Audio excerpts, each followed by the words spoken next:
ప్రతిదీ నీతోనే నీతోనే బ్రతుకంతా మాది. నీకు మీ పెద్దన్నంటేనే ఎక్కువ ఇష్టమా? ఇష్టం అంటే రెస్పెక్ట్. నీతోనే నీతోనే నేనేం చేశాను శేఖర్ అన్న, అది ఎంత టెన్షన్ అవుతుందా? మన కంటికి కనిపించేది ఒక లోకం, మన కంటికి కనిపించని ఇంకో లోకం ఉంది. తప్పు మన సుందరానిది కానే కాదు, ఆ ఈశ్వరిది. అవునక్క, తానే మనవాడికి ఏ మందు పెట్టిందో అల్లుణ్ణి బుట్టలో వేసుకుని హత్య చేసి కూడా నార్మల్గా మన ఇంట్లో ఎలా తిరుగుతుందో చూసావా? ఇదంతా ఎవరిచ్చిన ధైర్యం? మన సుందరమే కదా. సుందరాన్ని అమాయకుని చేసి వెనకుండాడుస్తున్న హంతకురాలు. మామయ్య ప్లీజ్, ఈశ్వరి గురించి తప్పుగా మాట్లాడకండి. తను ఏ తప్పు చేయలేదు.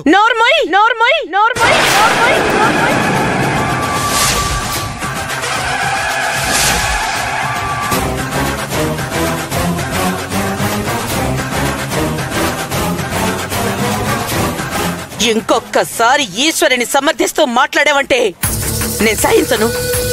ఓ, ఈశ్వరి మీద వసుంధరకి ఈ రేంజ్ లో ఉందా కోపం? ఇది ఒకందుకి మంచిదేలే. అది కాదమ్మా, నీకెలా చెప్పాలో కూడా నాకు అర్థం కావట్లేదు. చెప్పాల్సిన అవసరం లేదు. నీ భార్య గురించి నేను కొత్తగా తెలుసుకోవడానికి ఏమీ లేదు. నాకేం చెప్పద్దు.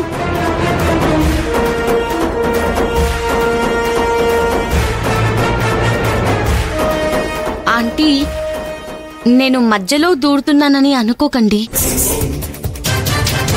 సాక్ష్యాధారాలతో సహా నిరూపించబడితే తప్ప ఒకరిని నేరస్తులుగా చట్టమే నిర్ణయించదు.